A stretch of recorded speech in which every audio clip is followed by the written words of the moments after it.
তৃতীয় কীৰ্তন কৃষ্ণ ঘোষা।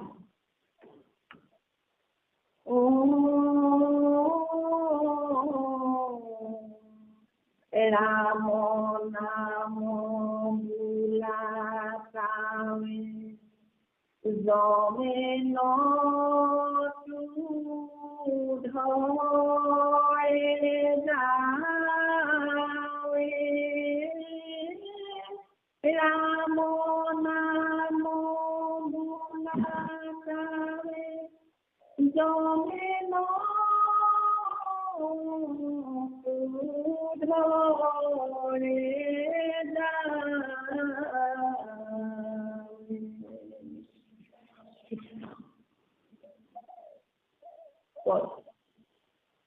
ব্ৰহ্মায়ে বুলন্ত কথা শিকাইছে প্ৰতিমা নাছিল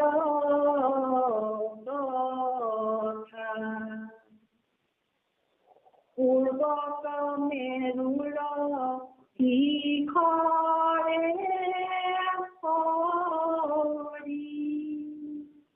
বকিয়া আসন্ত আনন্দ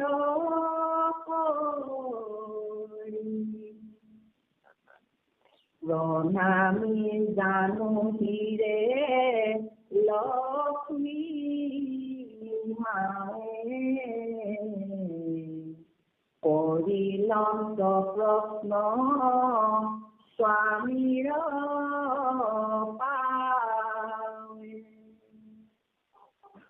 পূৰ্ণ কৰ্মভূমি মনুষ্য লোকে সদায়ে আকৌ মেৰে দুখে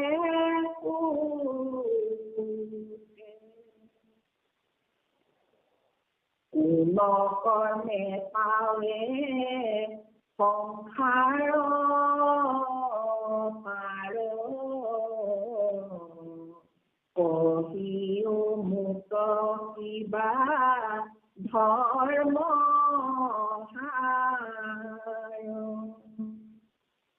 কৰুণা আছে দাসী বুলি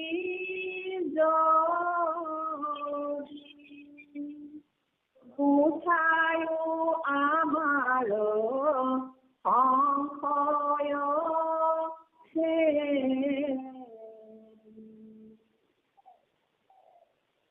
মাধৱে বুলন্ত শুনিও প্ৰিয়া আমাৰ কথাটো কৰিও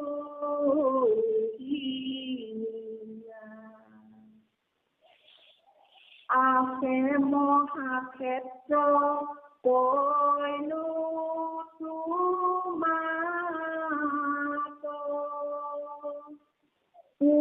পুৰুষোত্তম নামে ঠাই প্ৰখ্যাত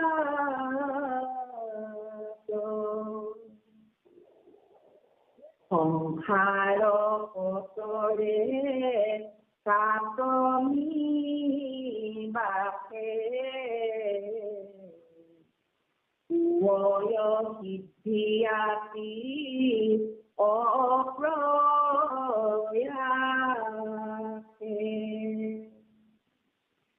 কীৰ্তনতে যাৰ পাপ পলায় তিনিও লোকে তাৰ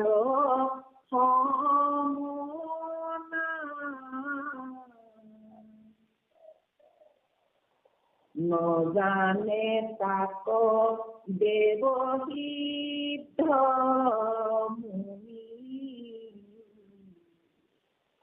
পুত কৰিয়া আছো আপুনি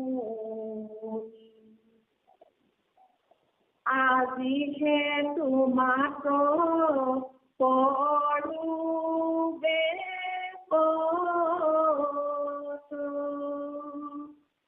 শুনা সাৱধানে তাৰ মহৎ।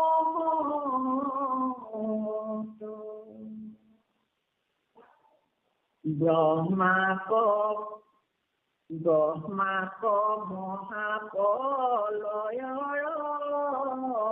অন্তে সজিলো নাভি কমলৰ অন্তে। উপজি মুকে পাছে সৃষ্টি কৰে সজিল চৰাচৰ নিৰন্তৰে।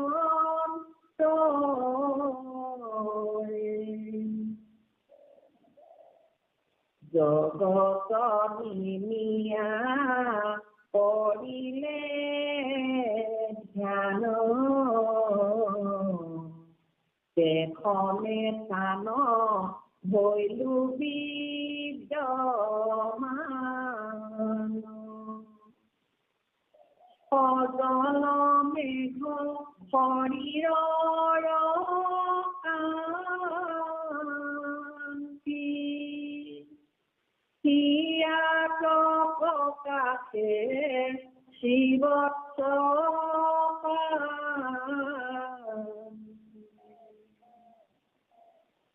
তনু কৰঞ্জে আতি পীত বস্তে হাতত চক্ৰ ধৰি আছো অক্লে। কমল লোচন মুক্ত প্ৰসন্ন দেখি ব্ৰহ্মা উঠি দিলা আসন। অক্ষতে অৰ্ঘে পূজি প্ৰজাপতি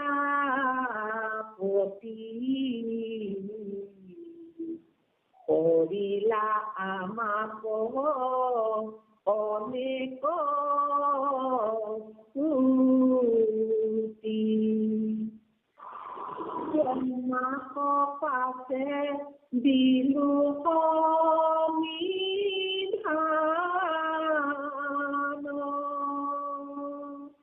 কি কাৰ্যে আমাক কৰিলা ধ্যান। হেন শুনি ব্ৰহ্মা মাতিল পাছে পূৰ্ণ মুখ্য সাধ্য লোকৰ আছে। বিনা দৈত্য যুগ ব্ৰত নিয়ম নপৰিত কথিত পৰিশ্ৰম।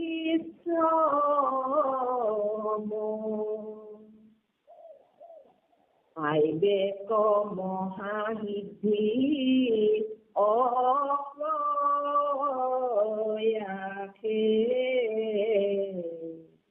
কহিও আমাক জগনিবাসে।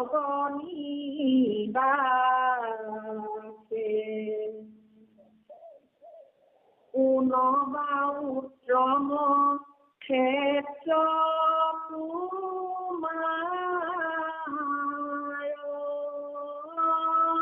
বোলা হৰি হৰি তৰা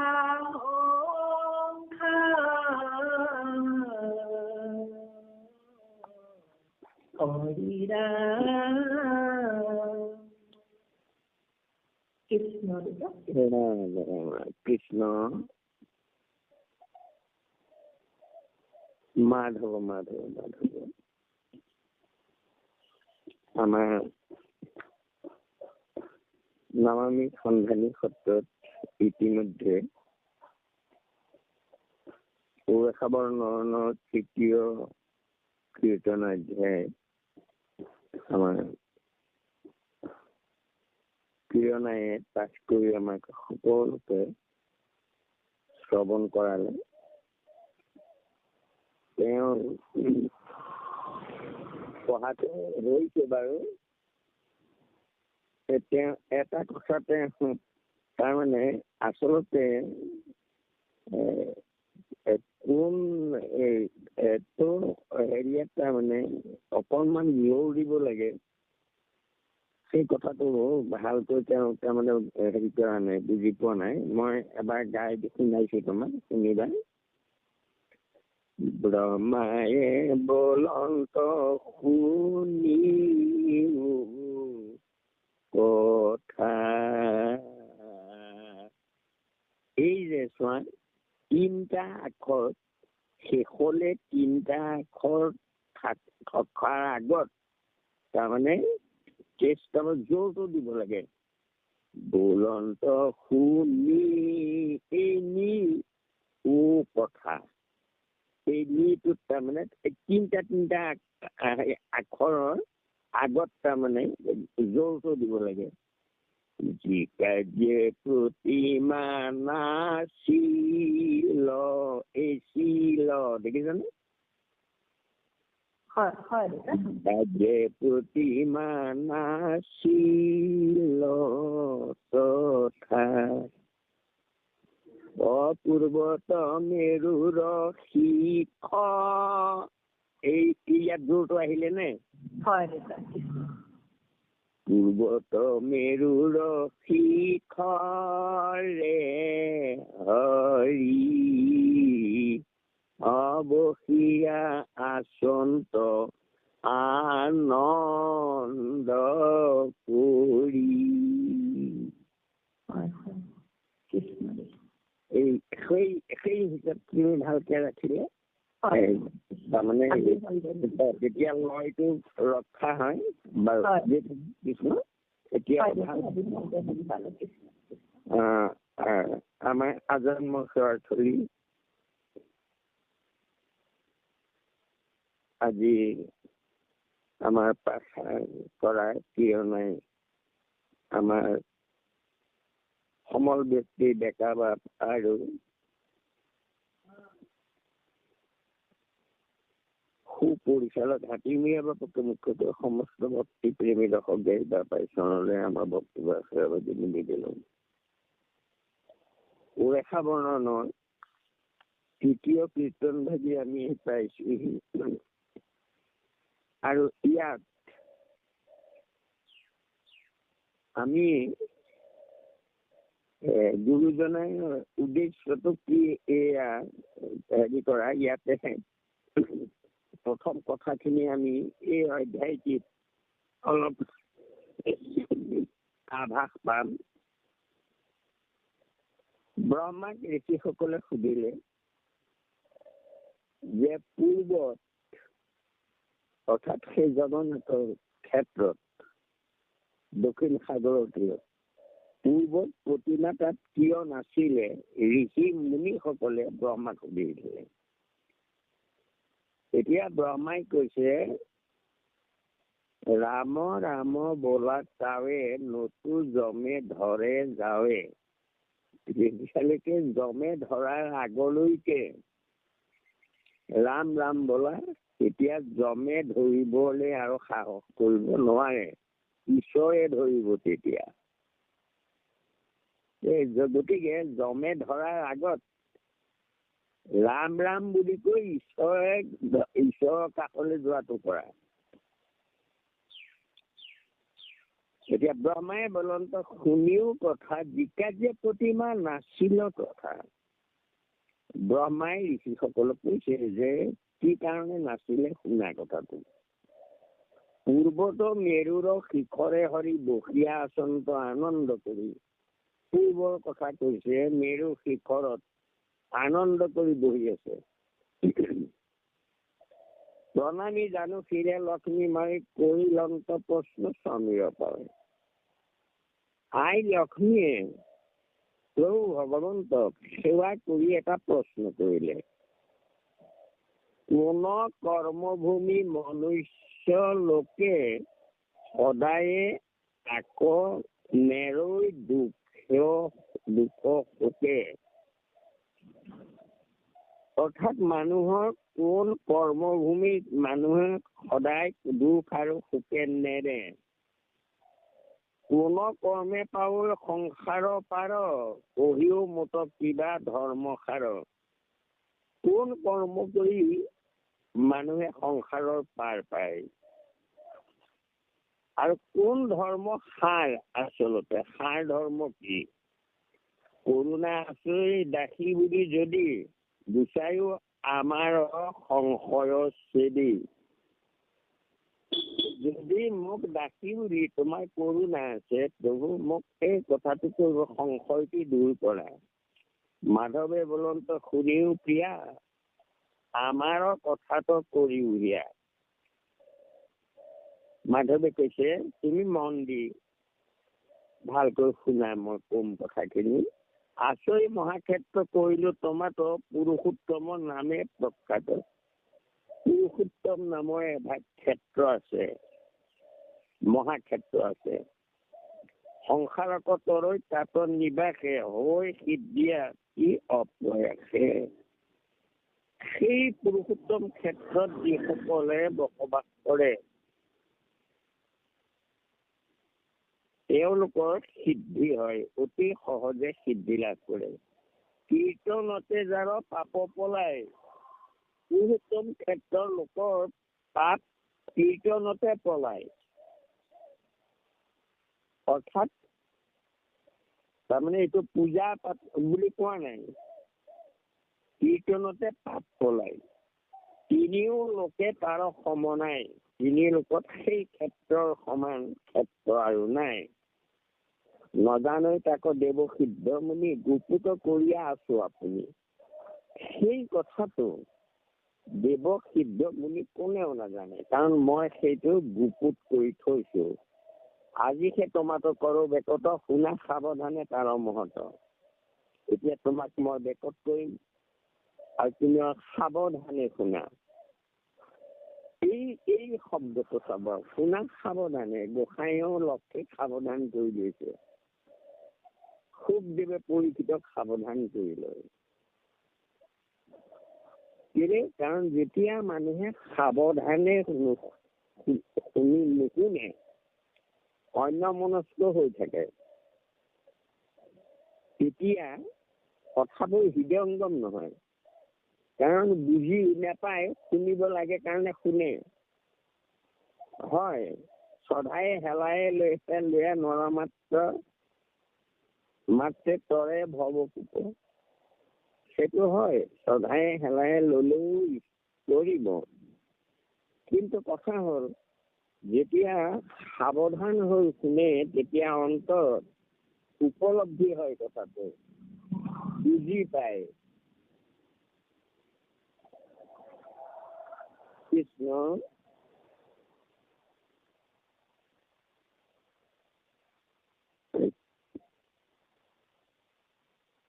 গতিকে সাৱধানে শুনা লক্ষী। ব্ৰহ্মাক মহাপ্ৰলয়ৰ অন্তে সেজিল নাভি কমলৰ হন্তে। মহাপ্ৰলয়ৰ অন্তত ব্ৰহ্মা আকৌ নাভি পদ্ম হন্তে প্ৰভু ভগৱন্তই পুনৰ সৃষ্টি কৰিবলগীয়া হল। তাৰমানে প্ৰথমতে ব্ৰহ্মা বিষ্ণু মহেশ তিনিজন প্ৰথম আদি সৃষ্টি কৰিছিল, তাৰপিছত মহাপ্ৰলয় হল, আৰু হোৱাৰ পিছত আকৌ ব্ৰহ্মাক নতুনকৈ সৃষ্টি কৰিব লগা হল।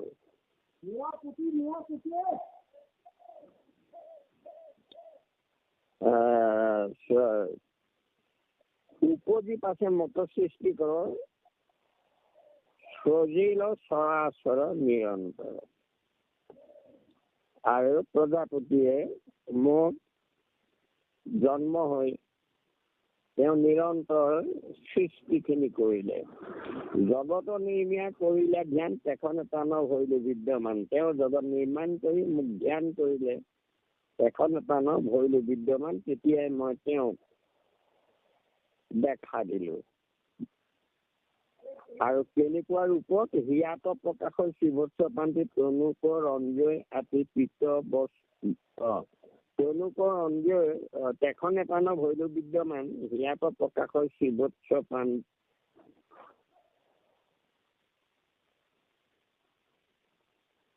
ইয়াতে এটা লাইন থাকি গৈছে।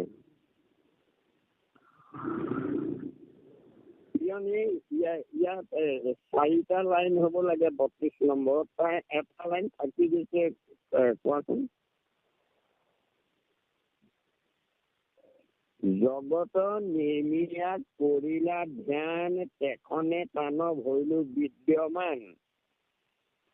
তাৰপিছত হিয়াত প্ৰকাশৰ শ্ৰীবৎস পান্তি আগৰ লাইনটো কি আছে? দেউতা মই মিউট কৰি কৈ আছো ৰ'ব। কৃষ্ণ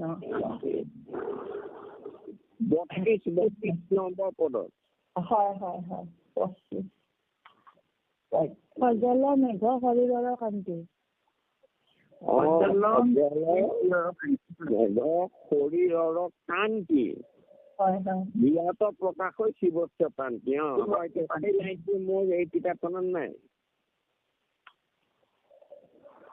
বাৰু। হ'ব। কৃষ্ণ তেওঁলোকৰ ৰঞ্জয় আতি পীত বস্ত্ৰ, হাতত চক্ৰ ধৰি আছো অস্ত্ৰ। তাৰমানে গোসাঁয়ে নিজে কি ৰূপত দেখা দিছিলে ব্ৰহ্মাক, সেই কথাটো কৈছে। কমল লোচন মুখ প্ৰসন্ন দেখি ব্ৰহ্মা উঠি দিলা আসনত। আৰু মোক দেখা পাই ব্ৰহ্মাই আসন দিলে। অক্ষতে অৰ্ঘে উজ্জি প্ৰজাপতি, কৰিলা আমাকো অনেক স্তুতি। তাৰমানে অক্ষত অৰ্ঘ দিলে, কোনো হানি বিঘিনি নোহোৱাকৈ সকলো সম্পূৰ্ণ। তাৰমানে মোক অৰ্ঘ দান দিলে আৰু অনেক স্তুতি কৰিলে। ব্ৰহ্মাকৰ পাছে দিলো সমিধান, পিতাজীয়ে আমাকো কৰিলা ধ্যান।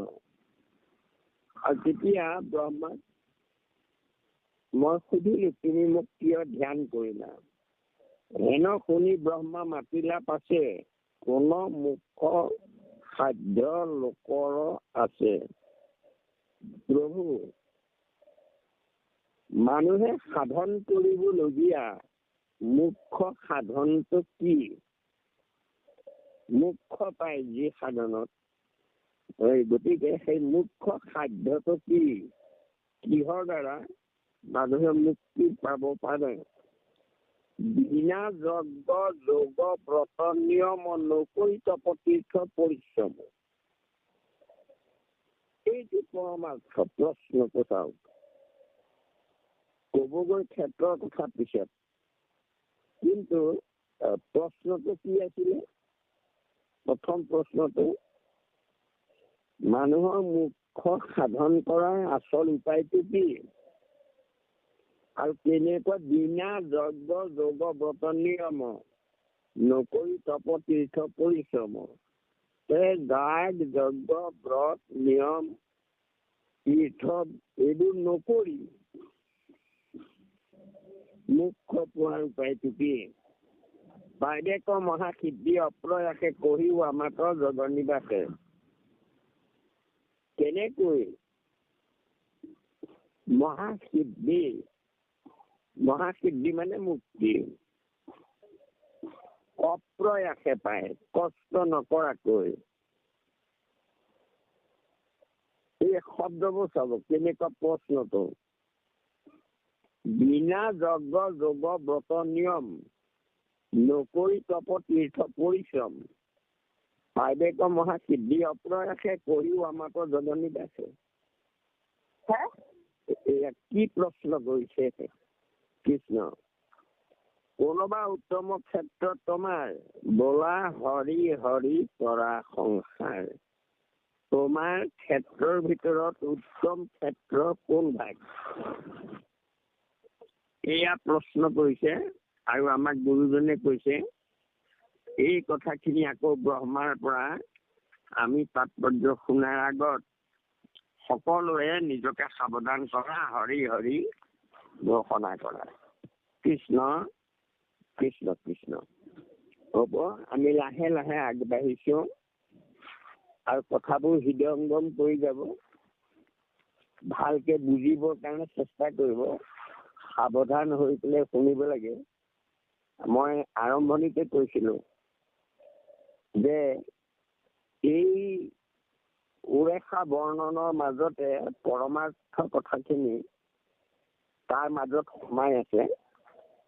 গতিকে আমি সেই কথাবোৰ খুব সাৱধানে শ্ৰৱণ কৰিলেহে কথাখিনি আমাৰ সংশয়বোৰ দূৰ হ'ব। গতিকে যে কি নহওক, আমি লাহে লাহে আগবাঢ়িছো আৰু বুজি পামগৈ। গুৰুত্ব সহকাৰে আমি ল'ব লাগে যে ব্ৰহ্মাই কি সুধিছে আৰু ভগৱন্ত কৃষ্ণৰ উত্তৰটো কি দিছে, লক্ষ্মীয়ে কি সুধিছিলে আৰু ভগৱন্তই উত্তৰটো কি দিলে, তাৰ প্ৰশ্নৰ উত্তৰটো। এই কথাখিনি মনত ৰাখি যাব লাগে ভালকৈ। তেতিয়াহে আমি যি অধ্যয়ন কৰিছো, আমি যি পঢ়িছো,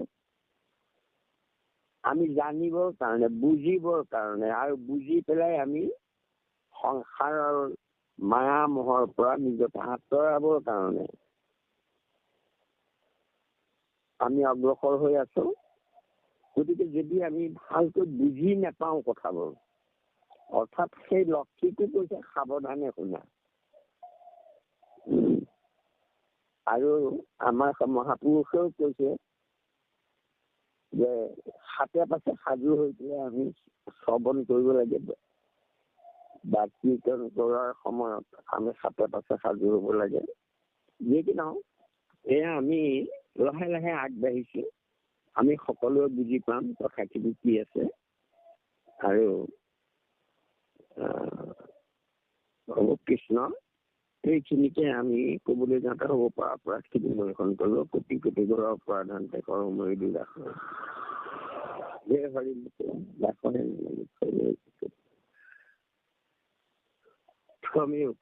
মই শ্ৰীমন্ত শংকৰ হৰি ভকতৰ জানে কল্পতৰ তাহান্ত বিনাই নাই। আমাৰ পৰম গুৰু, আমাৰ পৰম গুৰু, আমাৰ পৰম গুৰু কৃষ্ণ মাধৱ। কৃষ্ণ কৃষ্ণ দেউতা, আমি দোহাই দিওঁ কৃষ্ণ। হ'ব কৃষ্ণ, তুমি দোহাই দিয়া। পাইবে মহা সিদ্ধি অপ্ৰয়াসে, কহিও আমাত জগনিবাসে,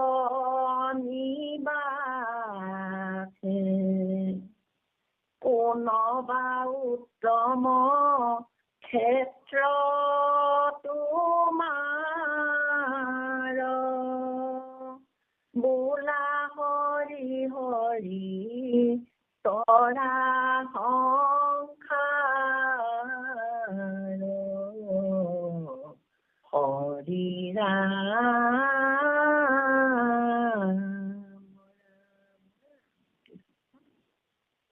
জয় ৰাম, জয় নাৰায়ণ, জয় কৃষ্ণ, জয় জগৎগুৰু শ্ৰীমন্ত শংকৰ। কৃষ্ণ কৃষ্ণ হৰি।